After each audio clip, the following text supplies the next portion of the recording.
Note Gokla's revolt starts at 2 minutes 30 seconds. Before going on to the Battle of Tilpat, let's look at some of the great operations which the Hindus of Mathura faced. The wandering Saint Uddhav Bairagi was imprisoned in the police station as a punishment for his seduction of men to falsehood. In June 1669, two of his Rajput disciples stabbed to death Qazi Abdul Mukarram by way of revenge. Aurangzeb put to death not only the two murderers but also their innocent spiritual guide. In another instance, we read how a local Faujdar named Murshid Kuli Khan Turkman, who died in 1638, took advantage of his campaigns against refractory tenants to gratify his lust. When the villagers were defeated, he seized all their most beautiful women and placed them in his harem. Another practice of this officer is thus described in the Masir ul Umara. On the birthday of Sri Krishna, a vast gathering of Hindu men and women takes place at Govardhan on the Jamuna opposite Mathura.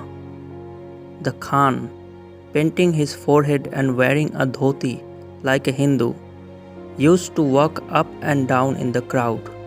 Whenever he saw a woman whose beauty filled even the moon with envy, he snatched her away like a wolf pouncing upon a flock, and placing her in the boat which his men had kept ready on the bank, he sped to Agra.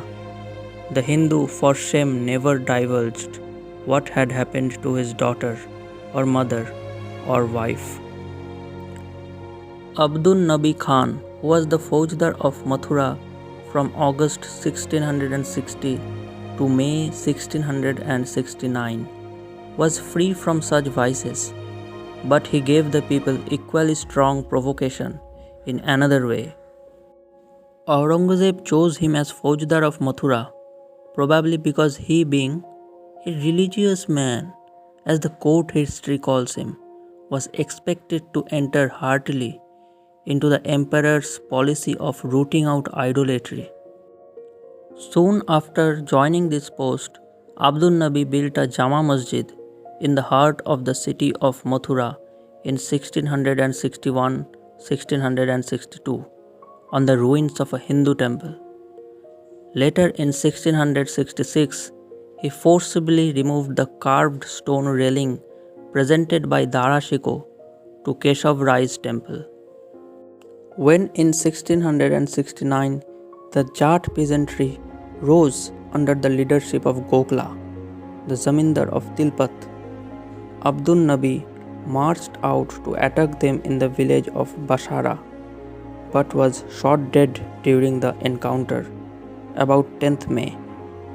Gokla was flushed with victory and the disorder spread to the Agra district. At this, Aurangzeb sent a strong force under Radandas Khan to quell the rebellion, while high officers like Saf Shikan Khan and Hasan Ali Khan were successively appointed Faujdars of Mathura. Throughout the year 1669, lawlessness reigned in the district. An attempt in September to make terms with Gokla by granting him a pardon on condition of the restitution of all his booty failed. By the end of November, the situation had become so serious that the emperor had to march from Delhi to the affected area. On 4th December, Hasan Ali attacked the rebel villagers of Rewara, Chandarkaha and Sarkhud. They fought till noon. When being unable to resist any longer, many of them slaughtered their women and rushed upon the swords of the Mughals. The loss on the Mughal side was heavy, while the rebels had 300 killed and 250, both men and women, taken as prisoners. Next month, Hasan Ali, with his lieutenant Sheikh Razi Uddin of Bhagalpur, defeated Gokla.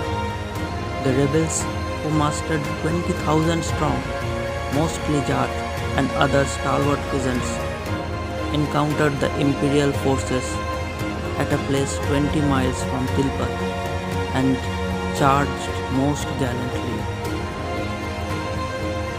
But after a very long and bloody contest, they gave way before the superior artillery of the Mughals and fled to Tilpat, which was besieged for 3 days and at last stormed at the point of the sword. The havoc was terrible. 5,000 of Gokhala's men died, while 7,000 persons, including Gokhla and his family, were taken prisoner.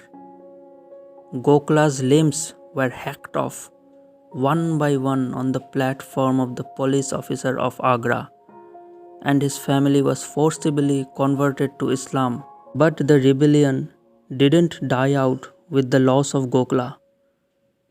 We read that even as late as March of 1670, Hasan Ali was engaged in enslaving and capturing of the rebels, plundering their houses, destroying their families, and dismantling their strong mud forts.